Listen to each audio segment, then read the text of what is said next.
আবার কবে দেখা হবে আমি জানি না, তবে একটা দাবি করে যাব, আমি সাইদি আল্লাহর এক নগণ্য গোলাম। যেদিন আপনাদের কাছে খবর হবে সাইদি পৃথিবী থেকে বিদায় হয়েছে, আমি আপনাদের কাছে শুধু দোয়া চাইব, আপনারা প্রাণ ভরে আমার জন্য দোয়া করবেন। আল্লাহ রাব্বুল আলামিন কিয়ামতে আমাকে যেন ক্ষমা করে দেন, আল্লাহ পাক তার জান্নাতের ভিতরে যেন জায়গা তৈরি করে দেন। আমি শুধু আপনাদের দোয়া চাই। আর কিয়ামতে আমি চাই যারা আমাকে ভালোবাসলেন, যারা আমাকে মহব্বত করেন, তাদের সংখ্যা আমি জানি অনেক অনেক অনেক বেশি।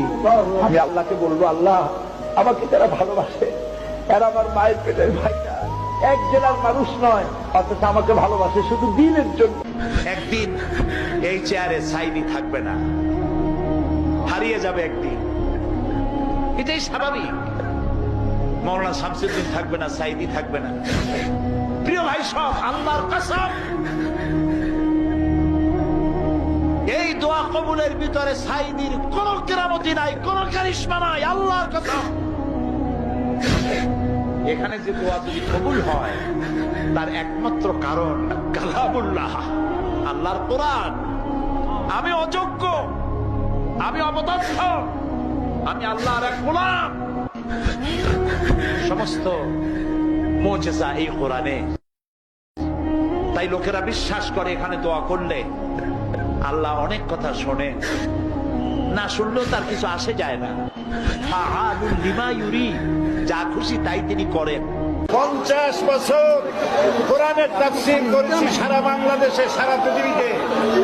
আমাকে বানানো হয়েছে যুদ্ধ অপরাধী, আমাকে বানানো হয়েছে চোর, ডাকাত, হত্যাকারী, ধর্ষণকারী। আমি আল্লাহর নামে কসম করে বলছি, আল্লাহ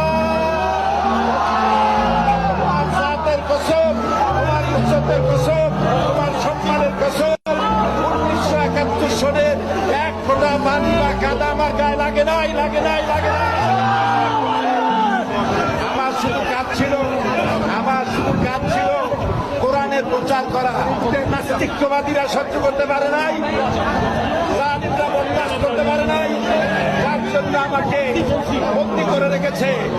আমি শাহাদাতের তামান্না করি, আমি শহীদ হতে চাই, তবে চোর, ডাকাত ইত্যাদির বদনাম নিয়ে মরতে চাই না।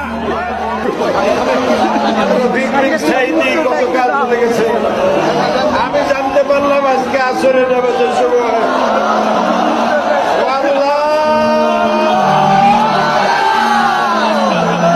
আমাকে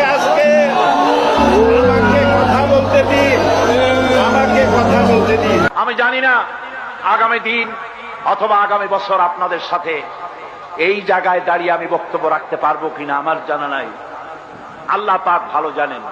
আমি আমার আবেগ দিয়ে কথা বলে গেলাম জাতির কাছে।